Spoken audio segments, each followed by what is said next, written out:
Well, we're still doing interviews, and we're still at Sapers and Wallack, and that means this is the special Sapers and Wallack FEI Radio Entrepreneurs Show.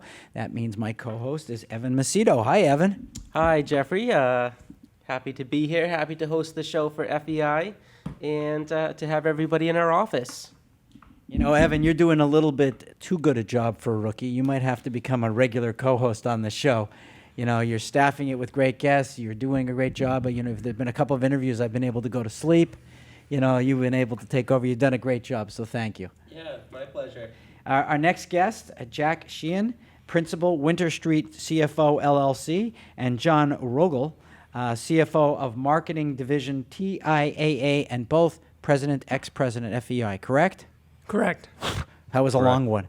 So, gentlemen, tell us about your personal firms, and then we'll get into the FEI story. Good morning. This is Jack, and Winter Street CFO is my consulting LLC. I've been doing this for about 4 years, and I provide outsourced CFO services to business owners, PE firms, and nonprofits. A quick little intro That there. was a quickie. Great elevator speech. It was a great elevator speech, especially for a CFO. Someone's been trained. Tough act to follow. Hi, it's John. I'm the divisional CFO for the marketing division at TIAA. TIAA is the largest provider of retirement solutions for college professors and doctors and those who basically give back to the greater good. And as in that role, the marketing division is about almost 400 people, about a $300 million budget, and my responsibility to keep all the people of the marketing division in track and focus on hitting key strategic metrics and goals for the organization. That's fantastic. Now, how long have the two of you been a part of FEI? I've been a part of FEI for probably almost 12 years, and it's been just a phenomenal experience for me. Well, I've been a member for 25 years. I actually started in the Hartford, Connecticut chapter, and I transferred to Boston about 20 years ago, and it's been a great experience. So you're after the Al Faber record. Not quite, although I will say that transition back to Boston was facilitated by Al Faber. He is the first person I contacted when I when I decided I needed to move to Boston, and I had a long meeting with Al on the front end of that transition, and he provided invaluable experience and knowledge. That is great. So, and now you both, you're the current president, and John, you've been the president in the past. What made you want to become the president of FEI? I'll lead it off. It really came out of the natural progression, through the organization. When I joined, FEI, I had this orientation around, giving back and spending a lot of time at Babson. I'm on the board of overseers there, and wanted to really get involved with one of the committees. And I think that was one of the best ways of getting involved in FEI. So I got involved with the Academic Relations Committee. That then turned into me becoming chair of the Academic Relations Committee. And I guess I did such a great job, they put me in the succession plan to become president of the organization. And I haven't looked back since. It was a great experience, both through the Academic Relations Committee, where we give back. The organization gives back. Most people don't know this. We give a dozen scholarships to students studying accounting and finance. Oh, that's fantastic. And it's just a great way of giving back. It's such a joy watching these students, usually these rising, seniors at all the major colleges and universities in the Boston area. And, that's what attracted me to the committee, attracted me to, FEI, and really expanded my network exponentially. So it's been a great experience. Great. And what about you, Jack? So in my case, as I said earlier, I'd been a member for about 25 years. And about 4 years ago, I joined the Career Services Committee as a member, and a year after that was promoted to the chair of the committee. And as John had mentioned, it was a great opportunity to give back to an organization which for many, many years has always been there for me. It's been very supportive. It's provided great network, great knowledge gathering, and an opportunity to share my knowledge with others. So that first experience on the Career Services Committee gave me some exposure to FEI, more broadly speaking. And once I got on the board, then I would actually saw what the rest of the FEI family was doing.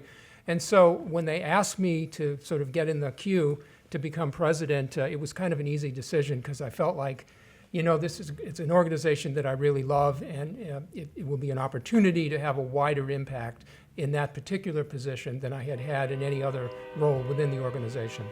That is great. And you're the newest president. You've been a president for about a month now.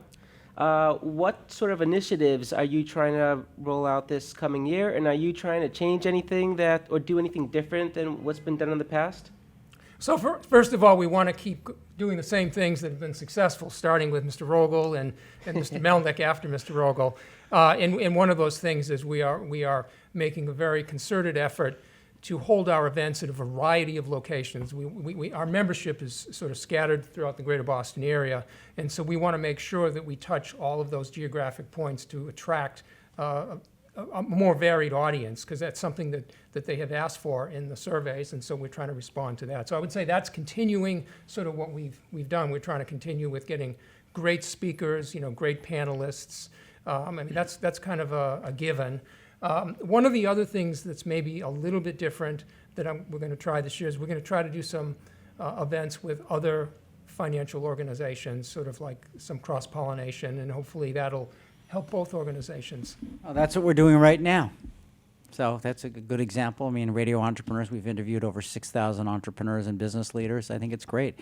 We love the opportunity of working with FEI and helping out. I mean, you're a great organization. Talk a little bit more about the national and international network, because I think that's also very powerful, if you don't mind. So FEI is an organization of over 10,000 members, nationally.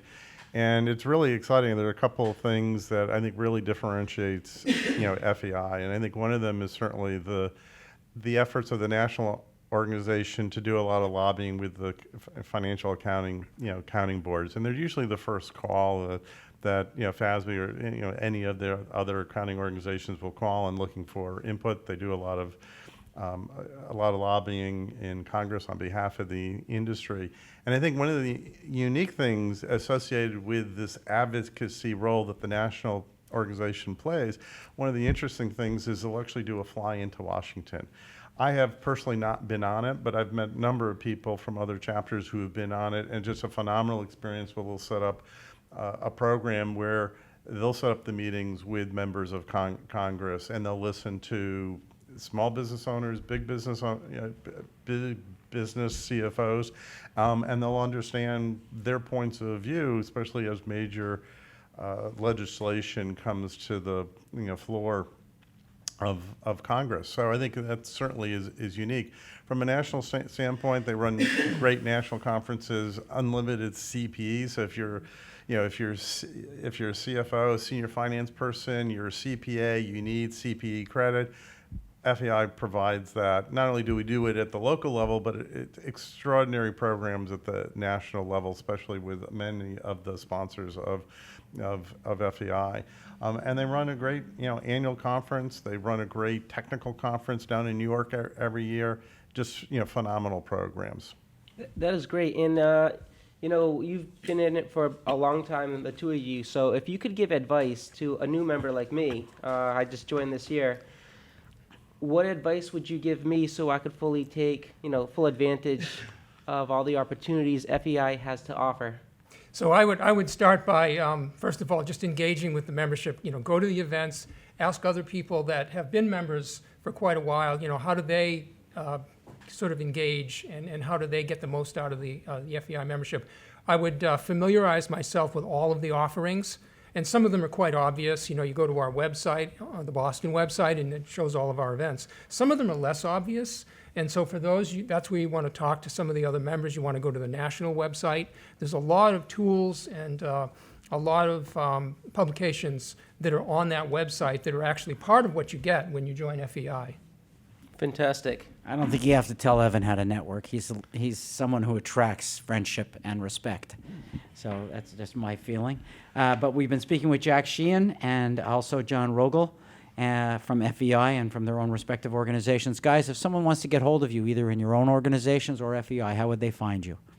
Easiest way to find me is Rogol, ROGOL, at feiboston.org. Great. Jack at winterstreetcfo.com.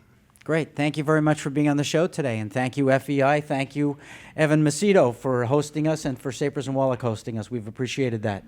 My pleasure. It is fantastic to have you all here. This is not our last interview at Sapers and Wallack. Until next time, signing off, this is Jeffrey Davis.